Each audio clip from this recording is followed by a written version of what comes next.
toto je vlastne zmluva, ktorá je ako keby bonusová, čiže sem sa len dopíše sa sem variabilný symbol, ktorý vygeneruje systém, tu sa dopíše meno, adresa a tak ďalej.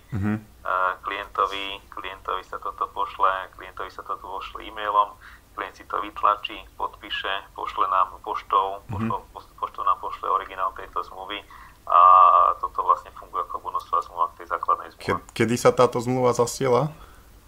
Táto zmluva sa vlastne zasiela vtedy, keď si klient s nami uzavrie túto zmluvu online, tak automaticky k tomu klientovi zasielame e-mailom vypísanú aj túto bonusovú zmluvu.